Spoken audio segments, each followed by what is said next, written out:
few questions. And some of those have been written half an hour ago, so since they were written, I noticed that they were answered, but some of those have not been answered. Let me just pick some of those that I think haven't been answered. Many in Israel are suggesting that Israel should find another ally, such as China or Russia or India.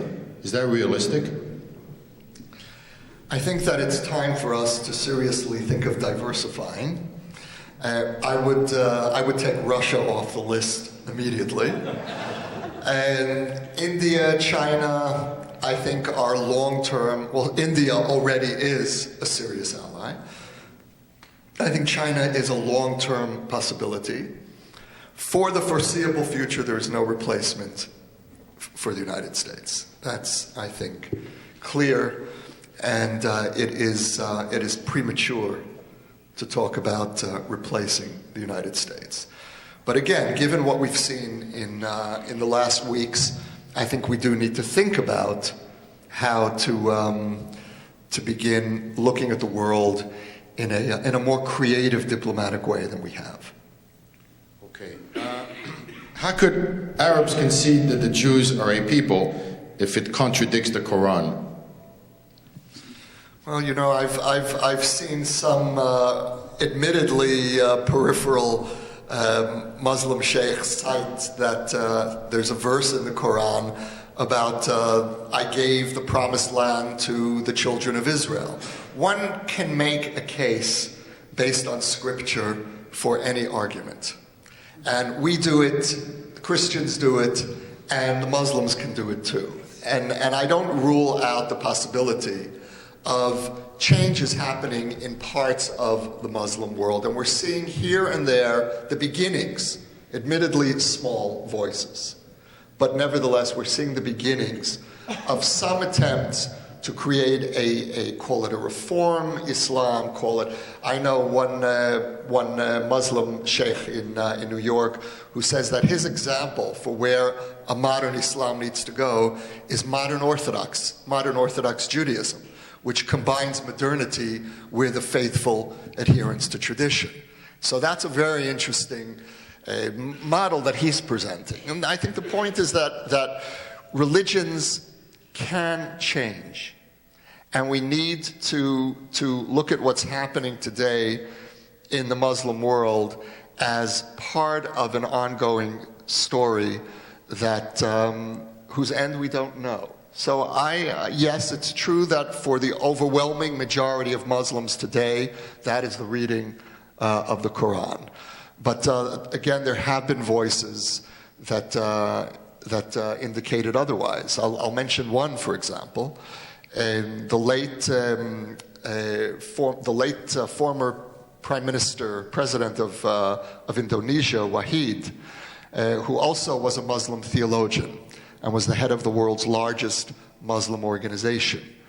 And he visited Israel several times, and in an interview with Haaretz a couple of years ago said that as far as he's concerned, there's no theological impediment toward recognizing a Jewish state. Now, obviously, most Muslim theologians would disagree with him, but let's not rule out the possibility of a debate beginning within the Muslim world about Israel.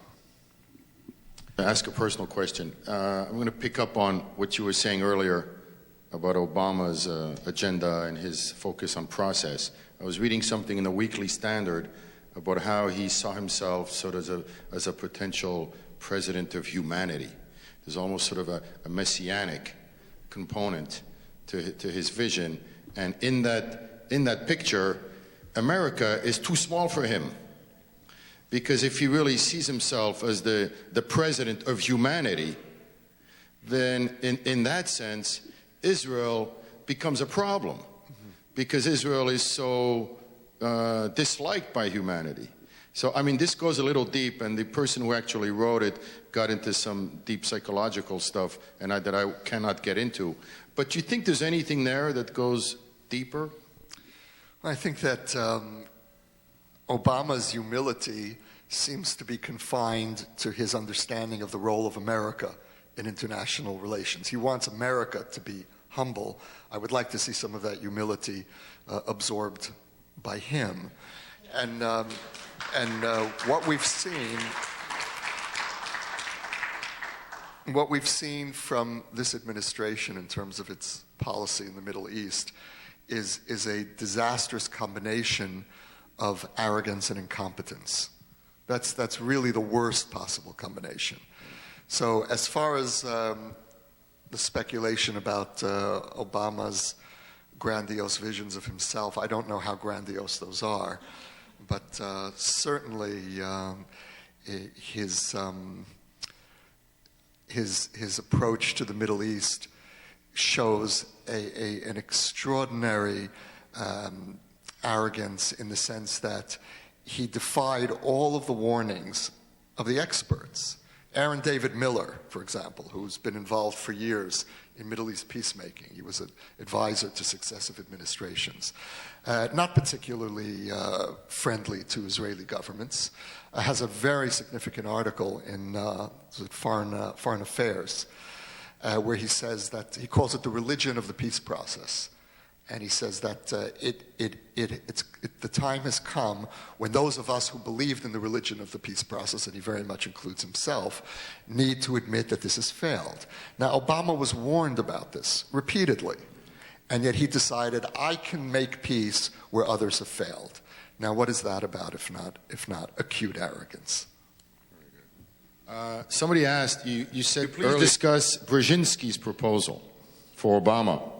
Not the one about shooting down the Israeli airplanes, but to go to the Knesset and repeat his, what says here, two-state solution.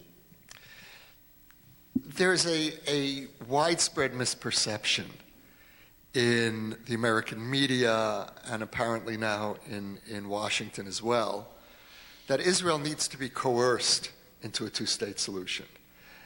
They're pushing against an open door. And what I tried to indicate earlier is that the left won the argument in Israel over the need for a two-state solution. The problem is that the right won the argument over the peace process, so that the Israeli political system is stymied against itself now, as is the Israeli public, because on the one hand, we want what we know cannot be achieved, except at the risk of placing Israel in existential danger. So, yes, I listened to Biden's speech. Biden spoke in the Knesset and made an impassioned appeal for Israelis to take risks for peace, to trust the peace process. It's not 1993. We've learned something since then. And this administration seems to be in a time warp. And they're back to the good old days of Oslo, or as we now know, the bad old days of Oslo. Okay, very good. What role or influence do you think Emanuel has in terms of shaping the U.S.-Israeli I don't policy? know. I wouldn't react in that way. I don't see him as an enemy of Israel. I see him as a deeply misguided friend. And Rabbi Emanuel appears to be of the school of thought that believes that friends of Israel need to save Israel from itself. And the arrogance of that position is that it assumes that we don't know what's good for us. We really need the Rabbi Emanuels to explain to us how it really is in our best interest to end the occupation. Now, I know it's in our best interest to end the occupation because I've been in the occupation. I served in Gaza in refugee camps in the first Intifada, and that's when I realized what the occupation looks like up close. And that's when my generation of Israelis came to the conclusion that we really have to do whatever we can, short of committing suicide, to try to end the occupation. So I don't need Rabbi Emanuel to explain this to me. And what I do need from someone who I believe really loves Israel and is passionate about Israel is to give us a little bit of credit and to realize that any time we felt that it was reasonably safe for us to make a deal, we did so. Whether it was Sadat, whether it was launching the Oslo process, the withdrawal from Gaza. Over and over again, we've tested the waters, and we've received in return confirmation that a Palestinian state would be exactly what the right said it would be all of those years. Just as the left was correct all those years in warning about the consequences of occupation, the right was correct in warning about the consequences of a peace process with terrorists.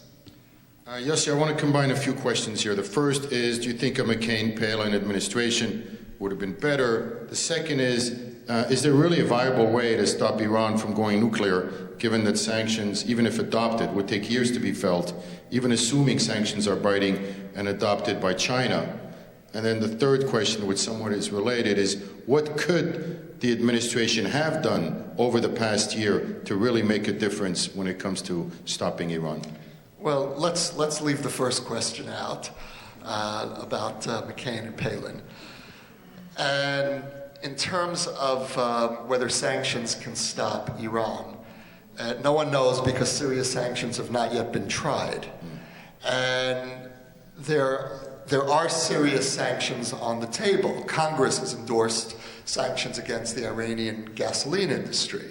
Now that has the potential of creating serious repercussions inside Iran. But the administration seems to be going along with Russia and China on vetoing these substantial moves. So that really answers, I think, the third question of what could be done in this last year. We know what can be done. Now, can sanctions work? I'm personally skeptical. I would add one hesitation, though. That is not a definitive judgment. And I was more skeptical a year ago than I am now. And the reason for that is that there has been something changed in the last year in Iran. The fact that there was the beginning of an uprising means that sanctions could have the effect of triggering the next wave of uprising, provided that the sanctions are serious. Now that's well worth trying before we come to the point of no return and have to make the decision of do we live with a nuclear Iran or does Israel launch a preemptive strike? Before I reach that point, I want to be sure that serious sanctions were tried. And I don't know if we're really going to reach that point. What's your sense in Israel in terms of this preemptive strike? Is there a majority support for taking such a drastic, draconian, and incredibly risky move? There seems to be a heavy-hearted majority support. It's interesting in how the Iranian debate is playing out in Israel. The right is uncharacteristically reserved in terms of there is no great enthusiasm on anyone's part for a strike because everyone understands the consequences. And on the left, there isn't any of the typical stupidity about nuance, and the left understands the threat of a nuclear Iran as well as the right. So there's a very, I would say, mature tone to the discussion in Israel in which the left isn't minimizing the threat and the right isn't jumping into a preemptive strike. Earlier, the problem with Jews returning to Jewish properties formerly in East Jerusalem and that opening up a can of worms. But what about the hundreds of thousands of Jews, like myself, who lost their homes in Arab countries, those 800,000 Sefardic refugees? Is that also a can of worms? That's the issue that we should be putting on the table on our own initiative. And the fact that we're still hesitating is simply inexplicable to me. And I think that your community and other Sephardic communities need to take the lead, but not alone. You need to insist on having allies from other parts of the Jewish community. This is not your issue. This is a Jewish issue. So, and picking up on that, several years ago, you wrote a famous line that was quoted, it's still being quoted today. It was in the New Republic, it was a cover story you did right in the middle of the Second Intifada. And you said, I wish that that the representatives of Israel who were negotiating with Palestinians, they spoke Arabic rather than Yiddish. In other words, you wish that they were Sefardic with one eyebrow. And now, picking up on that, do you still think there is a possibility that if somehow more Sephardics rose up, Sephardics who speak Arabic, who understand Arabic culture, is it too late? Did that train leave the station? Is that something that would only have been effective 20 years ago? I think so. I think this generation of Sephardic Israelis are Israelis. There's very little left of Arabic culture. That's my sense. And we had a Moroccan Jew who was the foreign minister. I don't mean David Levy. No, I don't mean David Levy. I mean Ben Ami. And that's when we tested the premise. Ben Ami was the negotiator at Camp David, and we know the results. So the truth is that in the end, it probably wouldn't make that much of a difference. What would make a difference is to have, I think, negotiators who understand that Arab negotiators are playing by different rules. I mean, that we need. And there, I think that it's more of a question of left and right. I think that Israelis on the right understand. The Likud understands, whether they're Ashkenazi or Mizrahi. Right. The Likud understands that Arab negotiators play by different rules. Right. And picking up on that, you and I spoke earlier on this today. Do you think above and beyond ideology, is there an aspect of this which is sort of like a chess match or like a poker game, whatever metaphor you'd like to use, where at some point understanding the importance of sort of cleverness and wiliness in the moves. You brought up today the idea of, well, if Jews can't build in East Jerusalem, then Arabs cannot build in East Jerusalem. My cousin from Miami sent me this idea. He said, call a peace meeting and go to the meeting and actually have a day. So, if Netanyahu is so serious about saying, I'm ready to talk without preconditions, set up the meeting at the Four Seasons or wherever in the Middle East and actually show the press an empty chair where a bus is not showing up. And there's so many of those clever moves that I hear about, and usually they're not given that much credence because they feel childish, they feel juvenile, like the games we used to play in high school. But it seems to me that the opposition really does take full advantage of those kind of clever moves. Right. What's your take, Yossi? No, I think that's a terrific idea, actually. Setting up a table in a room with a big empty chair, flags, and I think though that's a last-ditch move. We're talking about the Israeli government and not the Jewish Defense League. So one really has to be careful about stunts. The Israeli government needs to maintain its basic dignity. And, well, I'll give you one great stunt. It's not a stunt. It's for the first time in years. I heard Boogie Ayalon this week. I'm sure you all read. It was like an incredible thing this week, and it went all around the world. It was the idea where he said, whoever's talked about Jewish cleansing the Jews out of the territories. Why do they have to leave? We have Arabs in Israel. Why can't we have Jews in a future Palestine? And it's just one of those simple ideas. And, you can call it a stunt, you can call it being clever, you can say, well, they'll never be able to survive, they'll beat them up. But it's really effective, these kind of statements. It's the kind of statement I could see the Arabs making. Right. Is there anything to that? Well, I think you gave a good example. There are people in the government who realize that we need to be proactive, and we need to create easily absorbed formulations that change the discourse. Yossi, I want to thank you profusely. Thank you for enlightening us. Really, it's fantastic. God bless you. God bless you.